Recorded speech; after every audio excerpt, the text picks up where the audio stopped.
Hello everyone. इस video में हम सेकंड पार्ट का ये वीडियो है। इसमें हम देखेंगे वैल्यूएशन ऑफ गुडविल से रिलेटेड कुछ कंसेप्ट। क्योंकि हमें मेथड्स पढ़ने हैं गुडविल के वैल्यूएशन के लिए, तो उससे पहले हमें कुछ कंसेप्ट्स क्लियर होने चाहिए। क्योंकि हमारे जो मेथड्स हैं वो एवरेज प्रॉफिट मेथड भी है, एक सुपर प्रॉफिट मेथड है। तो हम इस वीडियो में डिफरेंस देखेंगे, इन दोनों में अंतर देखेंगे कि एवरेज प्रॉफिट है, सुपर प्रॉफिट है, इनमें क्या अंतर है। ऐसे ही सुपर प्रॉफिट नॉर्मल प्रॉफिट में क्या डिफरेंस है। तो पहले हम इनका डिफरेंस इस वीडियो में समझ लेते हैं, जिससे कि फिर हम अगली वीडियो में जब हम न्यूमेरिकल प्रॉब्लम्स करेंगे तो आप लोगों को कोई परेशानी ना हो। तो सबसे पहले हम डिफरेंस देखेंगे एवरेज प्रॉफिट और सुपर प्रॉफिट में। देखिए पहले मीनिंग की हम बात करते हैं। एवरेज प्रॉफिट, देखिए क्या लिखा हुआ है, it is the average of the profits of past required years. कि कुछ वर्षों में हमने जो प्रॉफिट या लाभ कमाया है उसको हम एक एवरेज निकाल लेते हैं। अगर 5 साल का प्रॉफिट है तो हम 5 साल का प्रॉफिट जोड़ेंगे और उसे 5 वर्षों से डिवाइड कर दिया जाएगा। तो ये क्या निकल कर आ जाएगा, एवरेज प्रॉफिट। और नीचे देखेंगे तो लिखा हुआ है average profit is the profit earned by the company that is in line with the industry expectations. और जो इंडस्ट्री में चल रहा होता है लगभग वो एवरेज प्रॉफिट हो जाता है। क्योंकि हमारी इंडस्ट्री तो बड़ी होती है, उसके अंदर बहुत सारी हजारों कंपनियां होती हैं। तो एक एवरेज ले लिया गया कि भाई पिछले 5 वर्ष में या 10 वर्ष में जितने भी हमारा प्रॉफिट हुआ है तो प्रति वर्ष का क्या औसत निकल कर आएगा, तो वो एवरेज प्रॉफिट हो जाता है। सुपर प्रॉफिट की हम बात करते हैं तो ये क्या होता है कि जो हमारा एक्चुअल प्रॉफिट हुआ, जो एवरेज प्रॉफिट हमारा हो रहा है वो कितना ज्यादा है नॉर्मल प्रॉफिट से। नॉर्मल प्रॉफिट क्या होता है, जो नॉर्मली बिजनेस में चल रहा होता है कि कॉम्पिटिटर्स कितना कमा रहे हैं। कॉम्पिटिटर्स जो कॉम्पिटिटिव कंपनीज है हमारी, तो जो प्रतियोगी हैं हमारी, उनका प्रॉफिट लगभग कितना हो रहा है। तो एक हमने नॉर्मल प्रॉफिट उसे मानते हैं कि लगभग हमारी इंडस्ट्री में हमारी जैसी कंपनियों में लगभग कितना प्रॉफिट होता है, तो वो नॉर्मल प्रॉफिट हो गया। लेकिन अगर हमारा प्रॉफिट नॉर्मल से ज्यादा हो रहा है तो उसे हम सुपर प्रॉफिट कहा करते हैं। मान लीजिए हमने ये मान लिया कि बाकी जो कंपनियां हैं वो लगभग जितना उन्होंने पैसा इन्वेस्ट कर रखा है, पूंजी निवेश कर रखी है, उसका वो 10% उनको लाभ होता है, ये हमने मान लिया। लेकिन अब हम अपनी कंपनी की बात करते हैं तो हमें होता है मान लीजिए 15%। तो 15% और 10% का जो अंतर है 5%, वो हमारा सुपर प्रॉफिट कहलाया जाता है। तो जो इंडस्ट्री की एक्सपेक्टेशंस हैं, जो हमारी उद्योग हैं, कंपनियां हैं, उससे रिलेटेड जो हमारी उम्मीदें हैं, उससे ज्यादा अगर हम कमा रहे हैं, उससे ज्यादा लाभ हमें हो रहा है, तो उसे हम सुपर प्रॉफिट कहा करते हैं। सेकंड पॉइंट नीचे देखेंगे, consideration of normal rate of return. जब हम एवरेज प्रॉफिट निकालते हैं तो एक नॉर्मल रेट कितना, रेट ऑफ रिटर्न का मतलब है कि रिटर्न का मतलब कितना लाभ हमें हो रहा है। हमारी जो पूंजी है, कैपिटल हमने जो लगा रखी है, उस पे कितने प्रतिशत हमें लाभ होता है, उसे रेट ऑफ रिटर्न कहा जाता है। तो नॉर्मल रेट ऑफ रिटर्न की यहाँ पर कोई आवश्यकता नहीं होती है एवरेज प्रॉफिट निकालने के लिए। लेकिन जब हम सुपर प्रॉफिट निकालते हैं तो नॉर्मल रेट ऑफ रिटर्न को कंसीडर करा जाता है, उसको ध्यान में रखा जाता है सुपर प्रॉफिट निकालने के लिए। जैसे मैंने बताया ना कि 10% हमारा नॉर्मल रिटर्न है, कि जो हमारी जैसी और कंपनियां हैं तो सबका लगभग औसत 10% आता है, कि 10% वो प्रॉफिट कमाते हैं अपनी पूंजी पर। लेकिन तो हम सुपर प्रॉफिट निकालने के लिए हमें क्या करना पड़ेगा, हमें अपना प्रॉफिट देखना पड़ेगा, और हमारा प्रॉफिट ज्यादा है तो वो सुपर प्रॉफिट हो गया। तो नॉर्मल रेट ऑफ रिटर्न हमें देखना होता है सुपर प्रॉफिट की कैलकुलेशन करने के लिए। और आगे देखते हैं। थर्ड पॉइंट है consideration of average capital employed.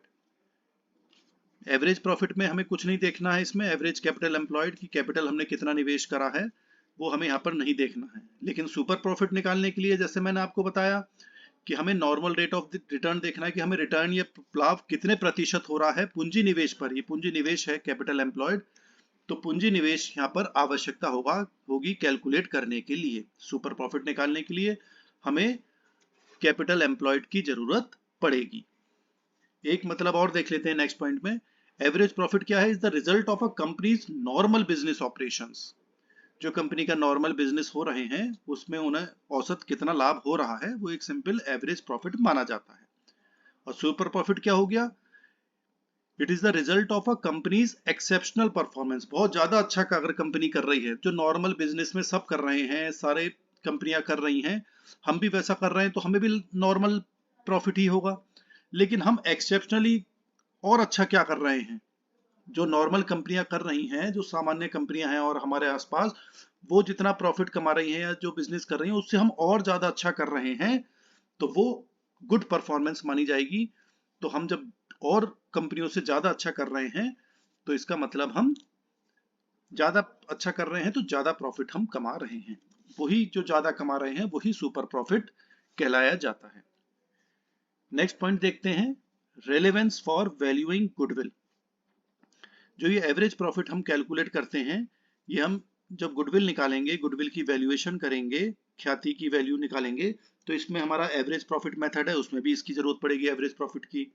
Super profit method है, उसमें भी हमें एवरेज प्रॉफिट की जरूरत पड़ेगी।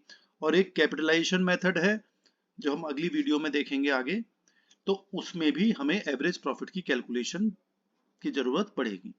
लेकिन सुपर प्रॉफिट निकालने के लिए हमें चाहिए, किसके लिए? सुपर प्रॉफिट मेथड के लिए, और capitalisation of super profit method है गुडविल का वैल्यूएशन निकालने के लिए। इन दो में हमें सुपर प्रॉफिट की कैलकुलेशन की जरूरत पड़ती है।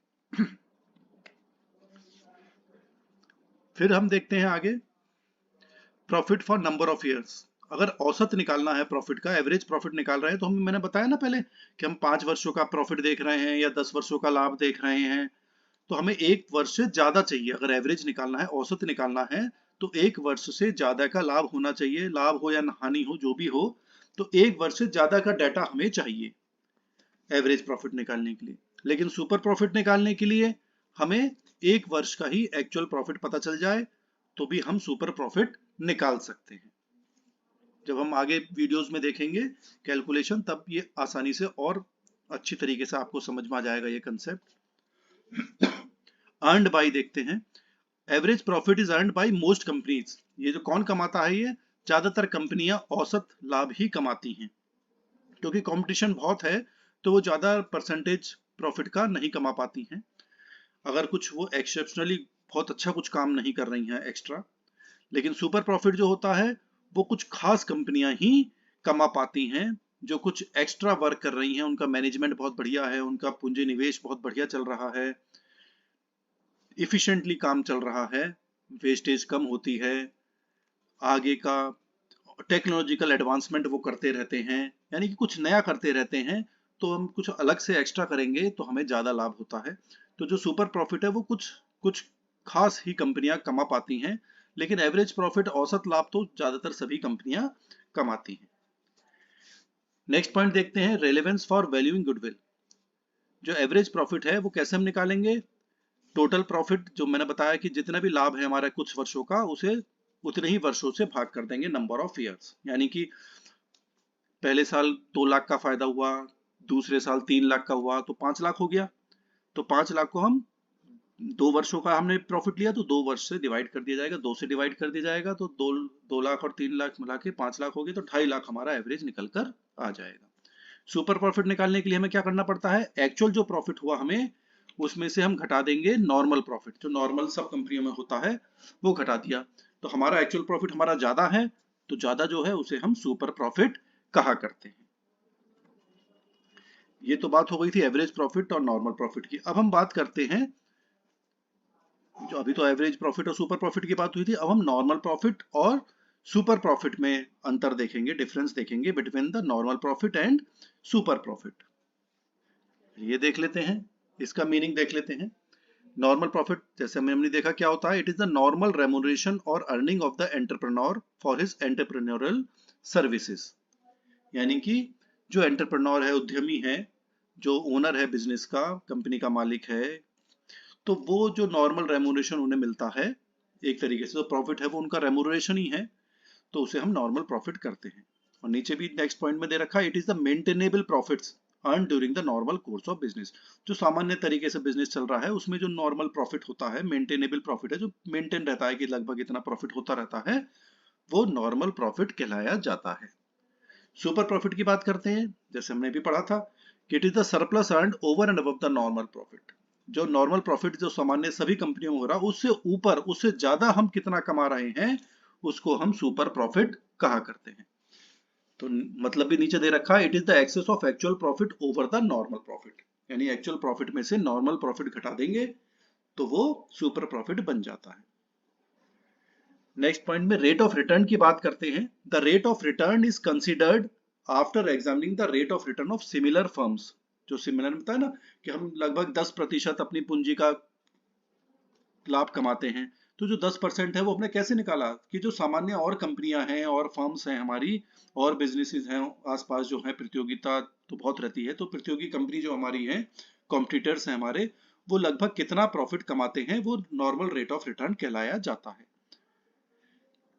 और सुपर प्रॉफिट में देखेंगे तो here the normal rate of return and actual rate of return is considered. जब सुपर प्रॉफिट निकालना है तो नॉर्मल रेट देखेंगे और एक्चुअल देखेंगे, और एक्चुअल ज्यादा होगा नॉर्मल से तो वो सुपर प्रॉफिट हो जाएगा कि नॉर्मली तो 10% हुआ और एक्चुअल रेट हमने 15% प्रॉफिट कमाया पूंजी निवेश पर, तो वो सुपर प्रॉफिट कहलाया जाता है।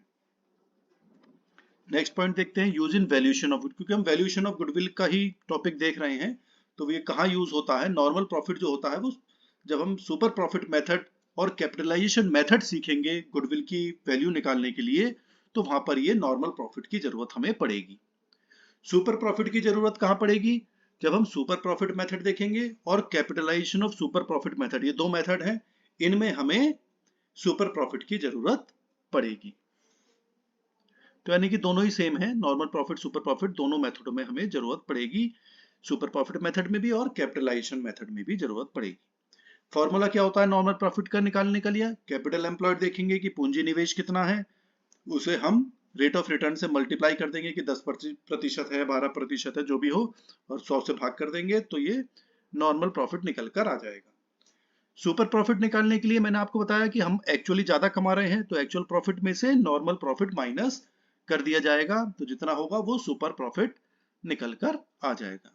तो ये अंतर है दोनों में, नॉर्मल प्रॉफिट में और सुपर प्रॉफिट। अब हम थर्ड पॉइंट देख लेते हैं, डिफरेंस। ये जो हमारा एवरेज प्रॉफिट मेथड है और सुपर प्रॉफिट मेथड है, उनके भी कुछ अंतर हम देख लेते हैं। देखिए, एवरेज प्रॉफिट मेथड में हमें क्या चाहिएगा, past profit of a required number of years are totalled and then it is divided by number of years. जैसे मैंने बताया कि 3 वर्षों का प्रॉफिट है, पहले साल 1 लाख हुआ, दूसरे साल 2 लाख हुआ, तीसरे साल 3 लाख हुआ, तो पहले साल 1, फिर 2, फिर 3 लाख, तो 1 और 2 3 और 3 6 लाख प्रॉफिट हुआ 3 सालों में, तो 6 लाख को 3 वर्षों से भाग कर दिया जाएगा, तो 6 लाख को 3 वर्षों से भाग करेंगे, डिवाइड करेंगे तो 2 लाख आ जाएगा, तो फिर वो 2 लाख हमारा एवरेज प्रॉफिट हो जाएगा। सुपर प्रॉफिट क्या होगा कि एक्चुअल प्रॉफिट हम कितना ज्यादा कमा रहे हैं नॉर्मल प्रॉफिट से, वो सुपर प्रॉफिट हो गया, और ये सुपर प्रॉफिट बाद में फिर मल्टीप्लाइड कर दिया जाता है नंबर ऑफ ईयर्स परचेज से, तो फिर वो सुपर प्रॉफिट मेथड में गुडविल निकल कर आ जाती है। सेकंड है use of rate of return. Average profit method में हमें रेट ऑफ रिटर्न की जरूरत नहीं है एवरेज प्रॉफिट निकालने के लिए, लेकिन सुपर प्रॉफिट में रेट ऑफ रिटर्न हमें चाहिए, क्योंकि पहले हमें नॉर्मल प्रॉफिट निकालना है, फिर एक्चुअल में से नॉर्मल माइनस करना है, तो रेट ऑफ रिटर्न की हमें जरूरत पड़ेगी। रेट ऑफ रिटर्न का सिंपल मतलब होता है कितने प्रतिशत हम पूंजी निवेश का, कितने प्रतिशत हम लाभ कमा रहे हैं। थर्ड रिक्वायरमेंट की बात करते हैं, जो एवरेज प्रॉफिट है वो हमें सुपर प्रॉफिट निकालने के लिए एवरेज प्रॉफिट की जरूरत पड़ेगी, लेकिन सुपर प्रॉफिट नहीं जरूरत पड़ती है एवरेज प्रॉफिट के लिए, क्योंकि पहले एवरेज प्रॉफिट निकलता है, उसके बाद फिर नॉर्मल प्रॉफिट निकलता है, फिर हम सुपर प्रॉफिट निकालते हैं। तो एवरेज प्रॉफिट की तो जरूरत पड़ेगी हमें सुपर प्रॉफिट मेथड में, लेकिन सुपर प्रॉफिट की जरूरत नहीं पड़ती है एवरेज प्रॉफिट मेथड के लिए। इसका फॉर्मूला भी आप जानते हैं, देख लें। गुडविल कैसे निकालेंगे, एवरेज प्रॉफिट आ जाएगा, उसे हम नंबर ऑफ ईयर्स परचेज से मल्टीप्लाई कर देते हैं कि कितना फ्यूचर में मेंटेन रखना है प्रॉफिट, कितने वर्षों तक, तो नंबर ऑफ ईयर्स परचेज से मल्टीप्लाई कर दिया जाता है। और सुपर प्रॉफिट मेथड में गुडविल निकालने के लिए हमें क्या करना होगा, सुपर प्रॉफिट जो निकालेंगे उसे भी नंबर ऑफ ईयर्स परचेज से मल्टीप्लाई कर देते हैं। प्रश्नों में लिखा होता है कि 3 ईयर्स से मल्टीप्लाई करना है या 2 ईयर्स से मल्टीप्लाई करना, तो जितना भी प्रश्न में दिया होता है उतने ही वर्ष से हम इसको गुणा कर लेते हैं। तो एवरेज प्रॉफिट को गुणा करेंगे नंबर ऑफ ईयर परचेज से, तो एवरेज प्रॉफिट मेथड से गुडविल निकल जाएगा, और सुपर प्रॉफिट को गुणा करेंगे नंबर ऑफ ईयर्स परचेज से, तो सुपर प्रॉफिट मेथड के अकॉर्डिंग गुडविल निकल कर आ जाता है। तो ये हमने एक थोड़ा बेसिक सीखा है कि average profit method, normal profit और सुपर प्रॉफिट, इन तीनों में अंतर क्या होता है। फिर भी मैं एक बार आपको और बता देता हूं। एवरेज प्रॉफिट वो होता है जो हम वर्षों में कमाते हैं, 2 साल 3 साल 4 साल 5 साल में प्रॉफिट कमाया, उसका औसत निकाल लेते हैं कि प्रति वर्ष कितना हमारा प्रॉफिट हो रहा है, वो एवरेज प्रॉफिट हो गया।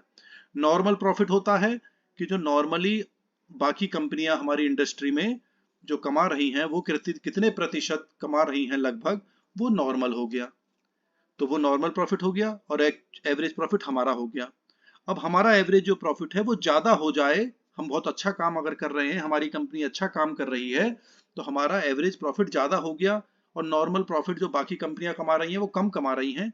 तो हम जितना ज्यादा कमा रहे हैं वो एक तरीके से सुपर प्रॉफिट हो जाता है कि हमारी कंपनी ज्यादा कमा रही है और बाकी कंपनियां कम कमा रही हैं, तो हम जितना ज्यादा कमा रहे हैं लाभ, वो हमारा सुपर प्रॉफिट, सुपर लाभ हो गया हमारा।